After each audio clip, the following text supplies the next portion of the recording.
Watching haters wonder why Gambino got the game. Half-tied picky, all she wanna do is bang. Got her hair done, French braids, now she ASAP. Bino so insensitive, she asking why you say that. I'm chillin', real nigga feelin', rich kid asshole, paint me as a villain. Still spittin' that cash. Hi guys, Michael from MMA Island here interviewing middleweight Eryk Anders. Eryk, thanks so much for joining, man. How have these past few weeks been for you, bro? Man, it's been business as usual for me. You know, I really don't do nothing but go to the gym and to the house anyway. So, you know, we've been kind of sneaking around and getting our work in when we can, because, you know, you're not supposed to have nobody in the gym. But, you know, Yeah, I got a fight coming up, so guess where I'm gonna be. yeah, and I want to talk about that fight in a second here, but I want to start off by asking you where does your love for MMA come in? And a lot of people love MMA for certain reasons. What's your reason for that? Man, you know, I'm just a competitor. I love to compete, and have been my whole life. So, you know, what better field of competition is there than going out there one-on-one and getting in a fight with somebody? So, you know, Yeah, so I played football for a while, and I didn't have that anymore. I was just bored and just wanted to do some training and get in shape. so when in your football career did you realize, like I'm sure, was it before your football career that you realized that MMA was something that you wanted to do, or when did you realize MMA was for you? Definitely after. You know, Yeah. after I got done playing, I was doing the 9 to 5 thing, working, just bored, unsatisfied with life, and man, started training, fell in love with it. You know, got good, and you know, here we are. See, like this, I assume coming from being a linebacker in the NFL as well, it's like you gotta have some sort of things that you can bring on to MMA, and the power, the mindset. There's got to be something. What's something that you brought on to MMA, with that being in the NFL? Just that competitive mindset, and you know, just coming to work and trying to get better every day. Yeah. So like I want to talk about going into your fight. You're scheduled to fight Krzysztof Jotko coming up. Was there any hesitation into accepting that fight with all this coronavirus stuff going on? Nah, you know, to be honest, man, you know, I probably had that already anyway, so I'm not really worried about catching it twice. So, you know, just I only worry about the things that I can control. I can't control if and when, but now that we have that information, you know, just now it's up to just show up and put the work in, you know, go fight. Yeah, so obviously it's the same deal for you. You step in the cage. There's nothing different when it comes to the actual fight. But training wise and fight build up wise, what do you expect to be different? Um, Training wise, you know, it's business as usual. We've been training. We haven't stopped training. We never stop training. You know, so I've been working. Even if I didn't have a fight, I would still be training. Um, but you know, fight week probably be a little bit different. Probably don't have to do any interviews or anything like that. You know, I pretty much stay in the room all day until it's time to come out to eat or, you know, work out. I go for a run in the morning on fight week. You know, every morning on fight week. So, you know, I just imagine we're gonna be in solitude in there in the hotel. Sure. So how do you see this fight coming up against Jotko? Like, what is your mindset going in? How would you see it going down? Mindset, I think, seek and destroy. Yeah. You know, he's gonna have the speed advantage. You know, he likes that karate stuff. He knows a lot of spinning techniques, and he likes to wrestle. So, you know, I think I can get in there, bully him around, impose my will, and put his back up against the cage, and you know, see what happens from there. So I want to talk about the middleweight division a little bit. Obviously, like I think it was a few months ago, we had the Yoel Romero Israel Adesanya fight. When that happened, like, do you even pay attention to that stuff? Like, and if you do, how did you view that fight going down? Was it did you shake your head a little bit? What was your mindset there? I thought Romero would have more like explosive. I thought he'd be more explosive more often. You know, that's just kind of the way he fights. He kind of lulls people to sleep and then explodes on them. I thought he would do that a lot more often and try and touch Israel. He hit him the one time, and Israel kind of, it definitely looked like he hit him. It hurt him a little bit. So I thought that he would, press the action and try and get him out of there. See, and you coming from like you're obviously a very powerful guy. You've had multiple knockouts in your UFC career. I want to ask you, like, when it comes to the top contenders, you're on pace. You're on a 2-fight win streak now, looking to make it a third. And eventually you do get a title shot. Or against one of these top contenders, what makes you so dangerous for these top contenders? Man, I ain't never going away. From bell to bell until I put you out, or that 15, 25 minutes is up. You're gonna be in there. You're gonna be in a scrap. So I think that just my forward pressure, being in people's face, it's suffocating at times. So I think, and I have the durability to fight like that. So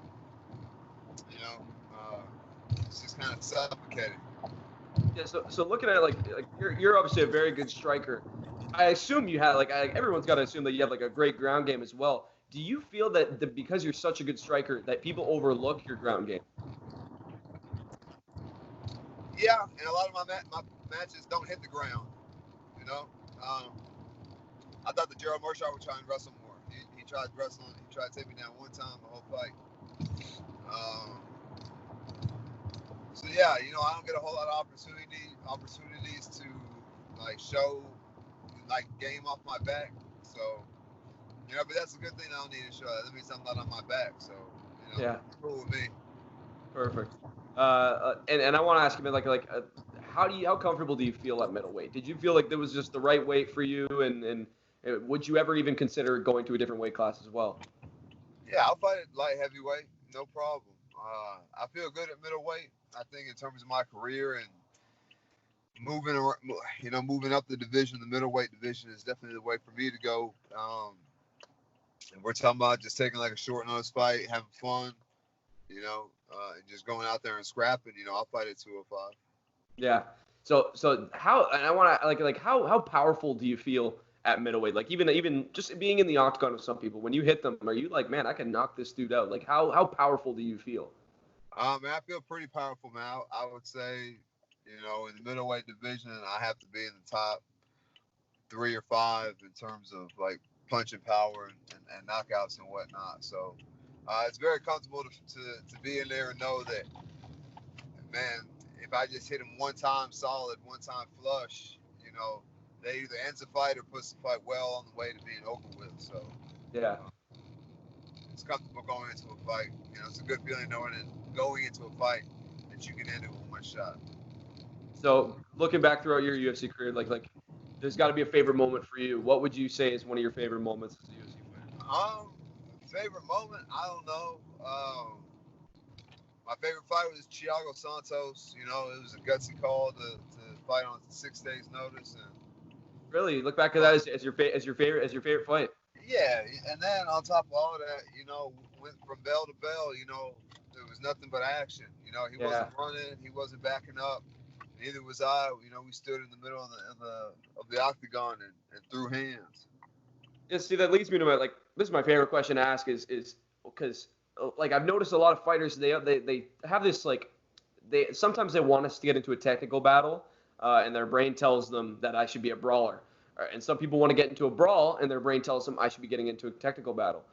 Where are you on that? Every opponent's different, man. Some guys you can brawl them and bully them. Other guys like Israel Adesanya, he's probably the in the middleweight division probably the best at sticking and moving and racking up points. And that's, that causes like an accumulative effect. So even if he doesn't knock you out one shot, that 4th or 5th or 6th, shot is the one that gets you. Yeah. So looking at your upcoming fight with Krzysztof, getting a win here would boost you to a 3-fight win streak, and against good opponents as well. Where do you think you stand right now, and as opposed to when you get a win this upcoming May?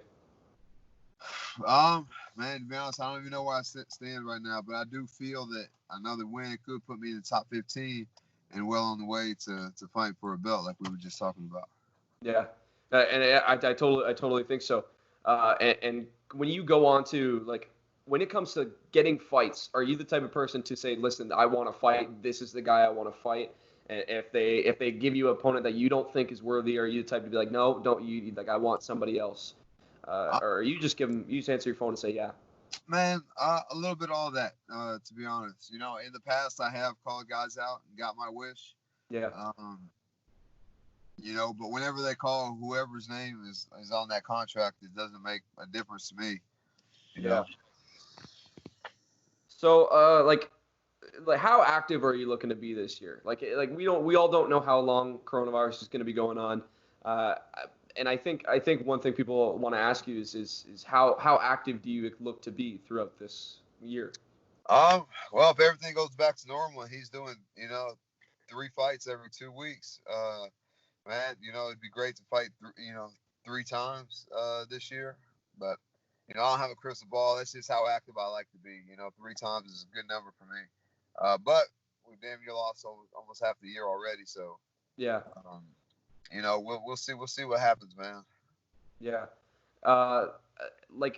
So in your past fights, where do you think you have improved like the most? You would say everything. I think that when I first started, especially in the UFC, I was just headhunting with the left hand. But then if you watch, my 9th UFC fight with Meerschaert, I think that was the most diverse my striking has been, especially with the kicks and knees and stuff. So, I think I'm getting better everywhere. You don't get to see my grappling, my wrestling, and takedown defense and a whole bunch. But there will come a time while I'll fight a wrestler or somebody like Jotko. I imagine he's going to try and take me down. So we probably will see some of that wrestling defense and jiu-jitsu. So, like with your last fight, with it coming to a split decision, like I assume I think you won the fight, and I assume you think you won the fight as well. Do you have a little bit of a bitter taste in your mouth, saying like this next guy you want to take his head off and you want to finish the fight? Yeah, that's what I'm looking to do. Anyways, is finish the fight. Nobody likes going to a decision. I can get paid more money fighting less time. I get the same money fighting less time. So I'd rather I don't get paid by the hour, so I'd rather get in there and knock somebody out. But unfortunately, Gerald's got a chin, man. Some of these guys have a chin. They're very good at, not getting caught flush. So, some of these are gonna go to a decision. Yeah. And man, we're like a lot of UFC fans are looking forward to seeing you fight again. And is there really a guy like that you want to fight that you say this guy eventually I would love to get in the octagon with? Man, whoever's got the belt, Yeah. Right now it's Adesanya. Before that it was Robert Whittaker. Before that, I think Kelvin Gastelum had the interim belt, and maybe I don't know whoever's got the belt. That's the guy I want to fight. Yes, yeah, I assume it'd feel good to say like even if it was a former champion beating Robert Whittaker, beating Calvin Gastelum, that'd probably feel good for you. Yeah, absolutely. It's a name on the resume. Yeah, and so looking back, like we talked about the Yoel Romero fight and how he went into that game. I think one of the things that I noticed with Robert Whittaker, how he fought Israel Adesanya was he put himself right in the pocket, started swinging wildly, and eventually got caught. Yoel Romero did the exact opposite. What do you think is the game plan for people to go in to beat Israel Adesanya? Like, how can somebody even beat him? I thought Kelvin Gastelum had a really good game plan. He was in his face, darted in, darted out. But I truly believe that Adesanya is the fastest evolving guy in the UFC from one fight to the next, especially the groundwork. Romero took him down. He popped right back up. Like Romero, football tackled him. He just popped right back up. So, he had Kelvin Gastelum in a triangle choke. These are things the guys aren't expecting him to be able to do, but he does and he can. So, I don't know. I think getting in his face, that breaks a lot of people. Yeah. See, I think you have a lot of respect for him because, I've seen UFC fighters in the past, like Tyron Woodley, even just said oh he's scared of power and all that. Would you call his fight style conservative, or would you call it careful and smart? I think he definitely fights to the level of his opponent. I think that But he's a champ, so he can sit back and play chess. He can sit back and point fight. Um, you know, until somebody beats him or knocks him out or whatever. No one's been able to solve the riddle yet. So Yeah. So I wanted to get back into talking about your fight, man. Like going into this next upcoming fight, what can people expect to see from you and from this fight coming up? A lot of forward pressure, man. I think it's the only direction that I know how to go is forward. So I don't think the Jotko likes that a whole lot. A lot of that pressure in your face stuff. So go out there, cook him a little bit, make him uncomfortable, and eventually he'll give me what I want, where I can go out there and finish the fight. That forward pressure, that power, and your striking ability. Are you the last of a dying breed in the UFC, do you think? Nah. I think there's a lot of guys, that get in there and like to sit in the pocket and let them rip. I just think the guys, I don't know, man. That's just the way I know how to fight. That's the way I fight, But I think there are other guys that have a similar game plan and similar skill set to me. See, and I think like a lot of UFC fans appreciate that. Like obviously being the entertainment business, people love to see people just throw down and have the striking power that you have. Another thing, and I was just mentioning this in my last interview, but this is one thing I love talking about is people's ability to trash talk. You don't come up to me as like the guy that likes to go out there and you like to let your fighting do the talking. But if somebody comes in and does trash talk you, how do you view that personally? Man, everybody's different. I got a lot of locker room experience, so I like to trash talk. But everybody in MMA is just like so respectful and whatnot and yada yada yada. So I'm usually like, like Theodoro would talk shit and I'll talk a little bit of shit back to him. But there's no more hostile environment than a locker room, than a football locker room. So. Man, I've been through I got a lot of locker room experience. So, if these guys want to talk shit, we can talk shit. There's a lot of them, it's a fight game, so that, everybody's all respectful and, hey, blah, blah, blah, whatever. So, if I do something, come across somebody who likes to talk, we can talk. That's cool. I mean, I assume Krzysztof Jotko is not going to be coming out talking trash to you, but. I don't know. I ain't been paying attention. I haven't really been on the internet or reading stuff, so I don't know what he's been thinking or saying or doing or anything, any of that. Focusing on you, focusing on the training. It's got to be the mindset, especially going through such a crazy time, and it gives you a lot of isolation and focusing on yourself and the training that you go through. Yeah. So, I don't know. That's all I do is train, work out, eat, sleep, play with the kids. That's about it. Yeah, man. Well, I want to get you going, but I want to ask you a few more questions. Just obviously the hot topic in the UFC right now is people talking about Dana White's Fight Island. I think every UFC fighter has been asked this question, and I want to ask you personally, man, what is your opinion on this, and is it something like I assume you want to do someday? I would do it. Hell yeah. They'd make a movie out of that. You see like Bloodsport and Mortal Kombat. Put them on a boat, take them out to some island in the middle of nowhere that nobody knows where it's at or anything like that. And, go fight for some money, man. I can't think of anything cooler than that. Yeah. Fighting on the beach on the middle of an island in the middle of nowhere. And it's probably not even the middle of nowhere. It's probably like some island off of South Carolina or some shit like that, Yeah, I would assume, but Dana White, you never know. Yeah, exactly. So, man, I think it would be cool. Especially if it is how I'm imagining it in my head. Yeah. So, with the UFC, being in the UFC, there's obviously like the things that you want to do. You want to fight a champion. You want to become champion. Everyone's got their bucket list to go for. But what's one thing that you say you want to do before you exit the UFC? Make $1 million in a night. Totally, man. All right, man. Well, we're looking forward to seeing you fight this upcoming May, and I want you to give a message to the UFC fans, and then just to Krzysztof, to let them know what to expect for this upcoming fight. What do you think is going to be happening? Man, you guys can expect me with a lot of forward pressure. In the pocket boxing, probably not a lot of takedown defense, and go out there and try to put somebody's lights out. All right, man. Well, thank you, man, for taking the time to join us, and looking forward to seeing your fight. Hey, appreciate it, brother. Thank you for having me.